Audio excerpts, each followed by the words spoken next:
Hello. I have no idea. A few people following, and receive a live video update.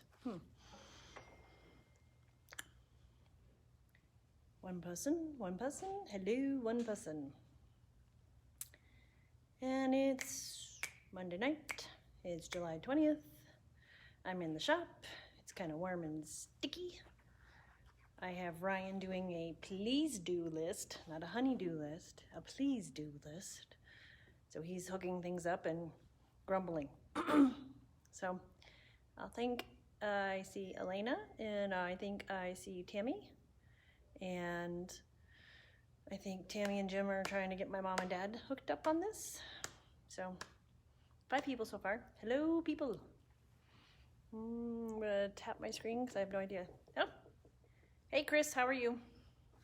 Chris, I think we're selling your furniture pretty quick. Hey Tammy. Hello, Tammy. Oh, it's warm tonight. I do hope you all have a nice cold drink, something nice and refreshing. I have Sonic strawberry limeade slush, drink of choice tonight. Oh, Chris, are you saying yes to slushies? Because slushies are amazing. I gotta grab my notes, hold on. Okie dokie. Well, I guess I can get started. Ryan's poking around. Anyway, hello. This is your other closet. We're doing Twilight shopping. It's Monday evening, July 20th. It's 7:30. We're getting started, just a moment late. And I am doing something a little different. I know this is all about shopping, but I thought I would give you a little information about the store, why I have a store. It's because I have these addictions. Hey Dave, how are you? Dave, I do need to reach out to you. I have someone who dropped off a bunch of collectibles, trading cards, and possibly collectible Barbie dolls, and I have no idea what to do with them, and I was hoping you could give me some expert advice. Anyway, that will be later. Okay, back to what we're doing tonight. So July 20th, we are going to kind of give you a behind the reason why Kelly has a shop and what we do here, and show you some really kind of special pieces that we have in the store. And yes, I would love to sell every piece in the store, and I'm hoping that's my goal, to sell every piece in the store. But there are a few pieces that, you know, people, it's just got a vibe. And I think one of the reasons why I have a consignment shop is because of the vibe. So I am wearing my platypus shirt last April. Oh gosh, it's been a year. We had our platypus party, which is a really super crazy party.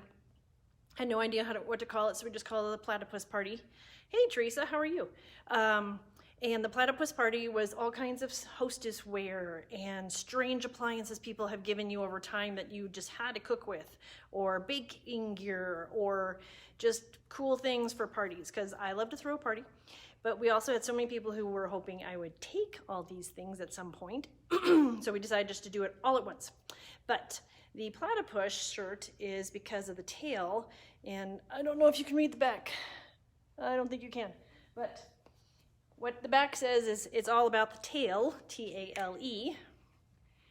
Hey, Charlene. And so the reason for that is because I am all about the story. I love the story. I get caught up in it. Melissa and Claire and Ann usually have to tell me to kind of scoot along, but I used to do this when I was at home. I lived in Florida growing up. Hi, Emily.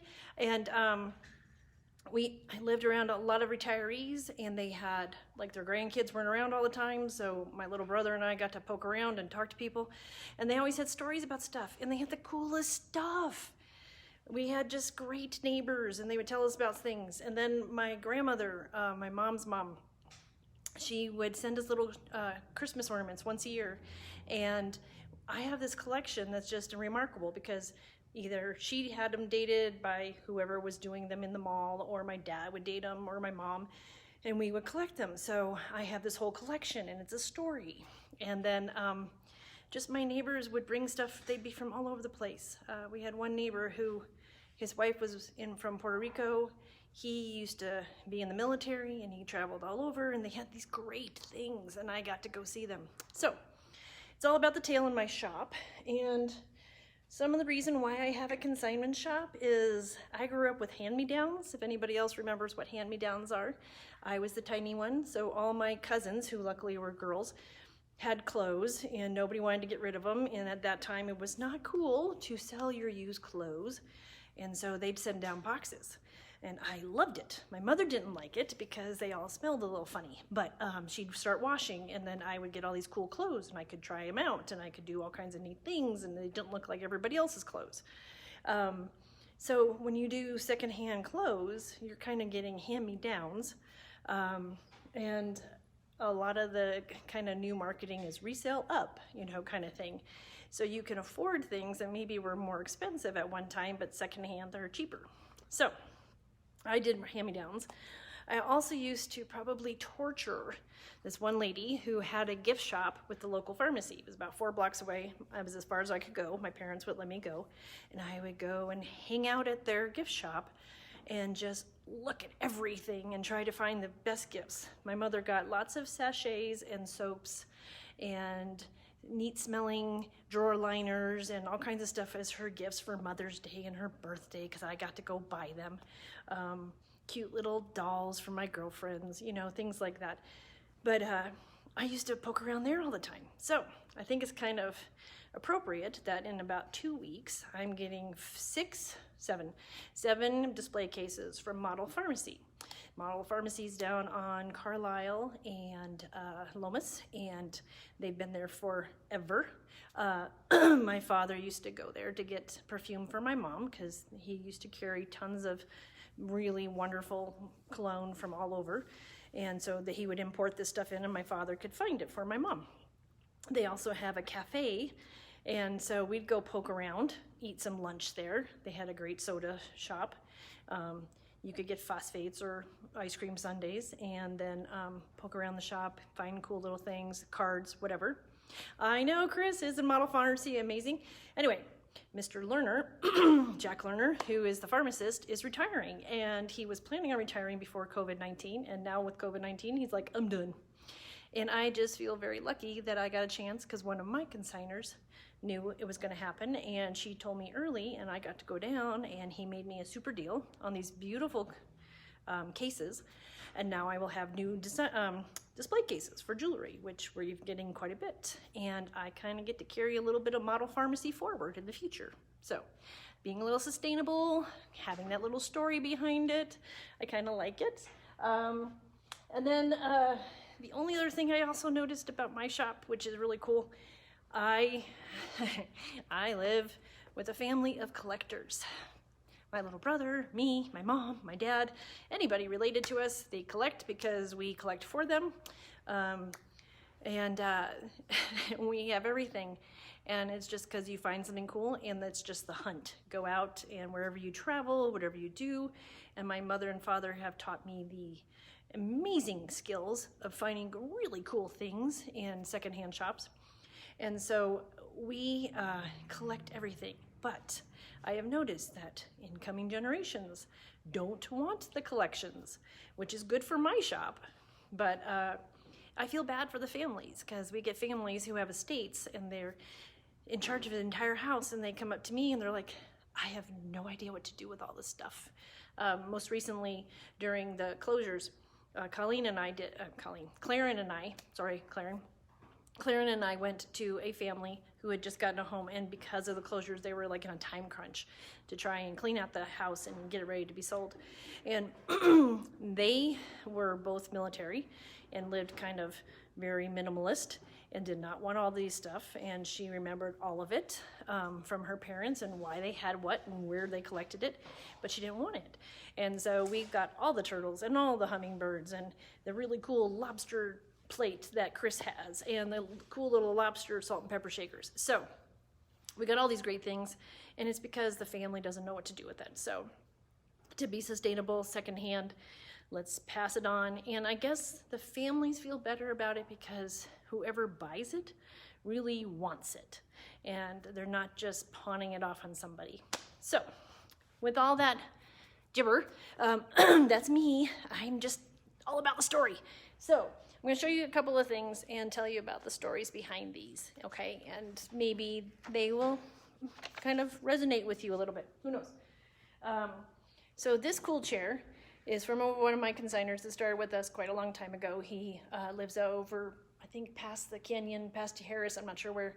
Anyways, he collects really beautiful Southwest older jewelry and other pieces, and he had this piece, and he brought it in, and he worked with Melissa to make sure we understood what it was and where we got it from, did a little history on it, and it's $125, but it is more than likely, I cannot prove it, but Melissa says based on the way that it's made and the type of wood it is, and from the information we got from our consignor, who we trust, he thinks it's from the 1700s. He thinks it was probably brought over, and it was one of the families over in like New England area, and that they had this, and somehow it's been passed down through generations, and it's in excellent shape. I know the upholstery is not new, I mean not original, but it's all been maintained. And I guess the interesting parts about this is Melissa said it's made out of a fruit wood, like a pecan or maybe an apple. It is unfinished, so this could take on any stain if we wanted to add a stain to it, if that's like you like the darker woods. This piece up here, where it looks like a split, is actually that they were unable to make the curved wood at that time, so they would do this piece, then they would do this piece, and there's actually a wood peg that goes all the way through to hold it together. It's very cool, very cool. I'm a little nervous about it, but so 1700s, like 300 years old. Oh my God, this is crazy. Okay, so that's the story behind that one. I know, don't go off the screen. Anyway, I'm gonna sit down for this, but we're gonna talk about a couple other things. Let me make sure I can do this. Let's see if we can do this. Doop, doop, doop. Do I want you to see everything? There we go. Okay. All right, let's do this. Okay. I don't know about you guys, but 28% humidity, awful, awful. And I grew up in Florida where we had 100% humidity. Oh, drink of choice, drink of choice. Hope you all have nice refreshment, cold. Okay, based on some of these stories, some of these items are just so cool, and I get caught up in the stories, like I said, but some of the fun stuff, I'm not sure if you guys have seen this on our website, but we have quite a few of these pieces on the website. It's an estate. The wife started collecting pieces back in the 60s when they got married, and she collected all kinds of beautiful longer pieces. She was very tall. They moved to Sedona, and they lived in Sedona for quite a while, and they got to meet Robert Shields in Sedona, and he is the mime of Shields and Yarnell, he was originally a student of Marcel Marceau, if you remember him, or that troupe, and then he broke off on his own, and then in Las Vegas they became huge. So he became an artist, even more so, did jewelry, and so this piece is on our website. He started making jewelry, and if you read his page, which I like it when the websites have different information, but he started making that when he moved to Sedona. He says he started using all the different vibrant colors and the different things that kind of just lent itself to his artwork. And so he is known for when he does make a piece, the pendants usually have many charms on them. And she collected the Southwest style ones with the sacred bears and the fetishes and things like that. So this one is on there. But her husband's the one who's been bringing us the jewelry. And Ann and I have gotten to talk to him, and he has quite a few stories. I'm going to move my camera just a little bit closer.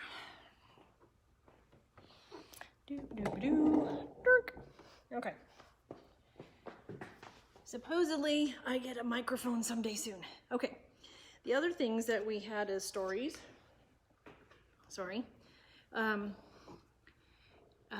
Waterford crystal. I don't know about you guys, but when you got married, especially back in the 80s, 90s, you had to have a registry. I mean, you still kind of do, but nobody does the same stuff. Anyway, you registered for crystal, you registered for glassware, you registered for china, the whole works. I got lucky. My china came from my great aunt. And then now I have 2 additional sets, a little bit from my grandmother, who had a kind of everyday wear, which is interesting. And then I had a few other pieces from my other grandmother. So I have quite a bit of china, and I did get some more pieces when I got married, and then I did get some crystal. But you used to get Waterford was like is still amazingly expensive and top of the line. And these are champagne flutes. There's 2 in the set, and they're so cool. They have hearts. This is a much more modern style. But when we got these, the family, they had been married, and it was a younger family who traveled because he's in the military. And these are Millennium flutes, and they don't have a clue what to do with them now, because they don't have any nieces and they don't have any siblings that have other kids in the family, so they don't know who to pass it on to. Hey Liz, how are you? Hope you're feeling good. So we get lots of crystal, and I love crystal, and Claire and Melissa and Ann wish I didn't like crystal so much, because I often say yes to everything, but not many people are asking for champagne flutes anymore, and so we have beautiful Waterford, and you can get amazing deals on it. But I have been told that you can ship it overseas, and they will pay $1 bazillion for it. So if you wanted to get into the shipping of crystal business, you might start with us. The other cool pieces we have this really cool paperweight, and it has a image of a jellyfish in it. And we got this from a family where the father had been traveling for work, and when he would travel, he'd go different places, and he got a chance to go see, I think it was the aquarium in Carmel. And when he was there, he was just so impressed with the different things, and he got to see some of the jellyfish, and then the family realized how much he thought they were really cool creatures, and they started collecting these for him. So that's how we got that. Hey Dolores, how are you? So one of the other ones we have, this is a very neat story. I love talking to this guy. Since I got started, I had this gentleman come in who, to me, is almost like a trader. T-R-A-D-E-R, not traitor, trader. He started working with, I don't know how, he's from back east, northeast, Midwest, somewhere. And when he moved to New Mexico, he started collecting then Southwest stuff. And he does it more as the business side. He trades for something, and then he can resell something, and he collects, and he gets to know these artists. And he has become very close to a Navajo artist named Elaine Begay. And we've carried his pieces for quite a long time. He has beautiful pieces. They have dated back all the way to the 90s, so he's known her since then. There's one here that's now a 2019 and a 2011, but she does have this very distinct artwork in her pieces. So he brought us seed pods recently. So these are, this one's the black and rust, and it's the shorter version. They're a little off, because it's supposed to be a spiral. And this one is actually decorated even all the way to the bottom. And she signed it on the edge, which is kind of interesting. This is from 2011, but it's so cool. He knows the artist. He gets to see her once a year. They come in, they trade, they do all kinds of stuff. And he continues her artwork by selling it to other people. This is another one that's 5 inches tall. So it's the same shape up top, but then it is graduated on the bottom. This one is not decorated on the bottom, so she signed the bottom on this one, and it has the turquoise colors in it. These are both $90. Really beautiful. Awesome. Oh, I don't know if it's a pandemic shirt as much as it is a platypus shirt. So knowing him, he has all kinds of crazy collectibles. He says my business kind of confounds him because he usually can figure out who's buying what through a store, and my store has not been sustainable for him. He's still trying to figure it out. So if you ever come in, he has a whole case. It's Life magazines. We have some trading cards. We've had some comic books in there. He brings in the Southwest pottery. He brings in some older jewelry. So we get a little bit of sampling. He's also the one who's been supplying us with puzzles. We just got 3 new puzzles that are huge. One's 2,000 pieces. The other things that we kind of get to, again, when people are saying downsizing, which I really don't like that term, but they're trying to move into something smaller and they have to get rid of things. And of course, the whole family does not want to carry all these things together. This cool piece, this we featured once before. This one has the deer on it. It is Tanola pottery. The cool thing about this is the woman who had us pick it up, she has several pieces, and she could remember traveling down to see her son who was interning for med school in Central America. And he, where they were staying, they got to travel and he got to show them around, and they bought some pottery, and it reminds them of that special time in his life, which is kind of cool.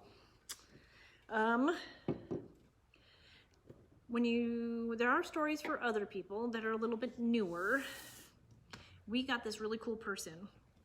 I had never heard of the company. It is very textured, super individual, very stylish. It's really well made. It's gorgeous. It's by a company in Melbourne, Australia called Spencer and Rutherford. And their story is kind of interesting. The designer started in 1999, this company, and they purposely only make no more than 100 of each style. They never redo the same patterns. They hire artisans and different smaller companies to create some of the purses for them and produce them. They like to stay very small on the styling, so that way, one, it lends value to it. It doesn't lose value. And they're hoping that if they use the very good artisans and craft work and really good materials, that it will last for a long time, and you'll pass it on to someone in your family. The other thing they do is if there's ever a problem with it, which is kind of cool, you contact them and they repair it for you, which is kind of interesting, but very sustainable. Yeah, so they make sure that everything is handmade, but they also like to produce things that are unique, but stylish and functional, which I really like, because sometimes the stylish part, totally not functional, especially when it comes to a purse. Anyway, that's that one. Cool story. This is kind of fun. I'm not sure if you guys know some of my past history. I used to be a teacher. I taught at Los Puentes Charter School here in town. It's an awesome school. It's for high school students, middle school and high school. I taught high school math, the subject that almost everybody hates for some reason, and I love. And one of my students came to us, super intelligent, amazing kid. I still call him kid, even though I think he's 26. Anyway, totally cool. Had some great ideas, just kind of stuck in a system, cyclic family problems. And we tried really hard, and he really wanted to go to college, and he wanted to do all these things, but he also wanted to take care of his family. And we, all of us teachers kind of took care of him and helped him out, and we still kind of keep in touch with him, and we're very close. But he did go to college. He's now working on his master's, and he's working in gemology. He has his bench jeweler's certification, licensure. I think he still has to work some hours, but he does that now on the side because he's still trying to earn money during the pandemic, blah, blah, blah. Anyway, he created these for me, for my store, and he loves pearls, and I like math too. Thank you, Teresa. It's smoky quartz and pearl, and he made earrings to go with it. And he was creating these for me when he was still kind of like just getting started. He really was just getting into it. He actually did an internship with James Avery Jewelers, It was a lot of fun. He is back getting his master's and he's hoping to move on, but he's got a super creative eye, and that's the story behind his jewelry. Stories. In my family, we have tons of stories. Chris, I like it, but it doesn't like me. Oh, my dad and I, we like to tell stories. We like to write stories. My little brother did journalism in high school for a while, and he was an amazing writer, especially when it's historical or political. He's very good at piecing all that together. But my parents started collecting Breweriana way back when, before it got really cool, and before we had all these microbrews. So my dad collected beer trays, beer signs. He's collected some for my brother. He's found the neon ones. We collected for him for his different gifts. But we have a couple of consigners who have been bringing me stuff, and my father helps me kind of either price it or figure it out. And then what's fun is he wrote up 2 of the tags for the 2 new pieces we just got. And we like it when he does that because he always has more insight than we do, because we're looking at it going, it's a beer sign, it's a mirror. I think it's cool, sure, but I don't know as much as he does. Anyway, this one, we just got in, and I'm gonna hopefully keep that reflection off of that. Anyway, it is Medallion Special Beer, and that is we haven't found a flaw in it. My dad cleaned up the frame, the whole works. He cleaned up the mirror, which is why it's showing you the whole back of my shop. Anyway, let's do it this way. So Medallion beer, it is beautiful. And what I did not know, which my dad talked to me about, is a lot of the pubs or local bars, things like that, when they got a hold of some of these, they would try and collect them because they do become kind of rare. They don't stay in as good a shape as this one is. And this one, he said, was from Olympia Brewing up in Washington, and he does think that they probably can go for as much as 135, and we've got it for 65. But it's may not be a beer people here in Albuquerque notice unless they live there, but it is rare to find one of these because they didn't make very many. Let's see. And then this one, you know, we're loony at your other closet, and now we have a whole flock of loons in the shop. Oodles of loons. Anyway, we have a loon beer sign. I know you're shocked to hear that, but we have a loon beer sign. And this one is from, let me tell you the year, 1991. Anyway, cool thing about this. So, you think it's just marketing, no big deal. Put it in some little cool little pub up in the middle of the woods or whatever. But they are loons, little baby loon, so cute. This is signed by the artist, and so my father explained this, and I hope I'm doing this justice. Anyway, the artist got chosen, and they were able to make one, so they would choose one for this year, and then 1992 they make another one, but it wouldn't be, they'd only produce so many. So if you were able to collect these, you would know that only the artist had so many, and then the artist itself got recognized for being so skillful. And so this one, the artist is Terry Doty. And this one's $60, but my dad was saying that they're probably just as rare as something like that, where the company eventually went out of business or was bought out, but these were highly sought after and then wanted to be kept. This one's in excellent shape as well. So we will have these online. I think they're already online, and then they'll be up in the shop. But lots of stories, lots of reasons why people are passing it on. And primarily, I think my shop is just a place where they didn't have someone in the family who wanted it, and they want to find a home, and they want to hear that somebody really enjoyed getting it. And I agree. We had that taxidermed piranha. And you're like, why? I thought it was awesome. We called it Joan. And Joan Rivers. Huh. Anyway, the piranha went to a science teacher. So a friend of mine found it right away, bought it for the science teacher at the charter school that I used to work at. And the kids get to see a piranha. And the story we got from the family was my dad worked in oil industry and he went down to Central America one time, and they, of course, did the wining and dining, and somebody thought that this was a great gift and they gave it to him while he was traveling, and he brought it back. And that was 40 years ago, and nobody knows what to do with a taxiderm piranha. But I did, and that science teacher loves it.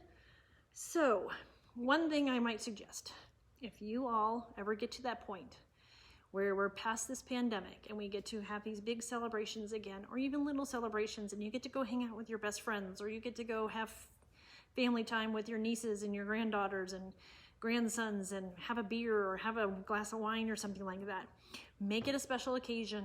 Find one of those things in your house that you're just like, I wish somebody loved this as much as I loved it, and pass it on as a gift, a hostess gift.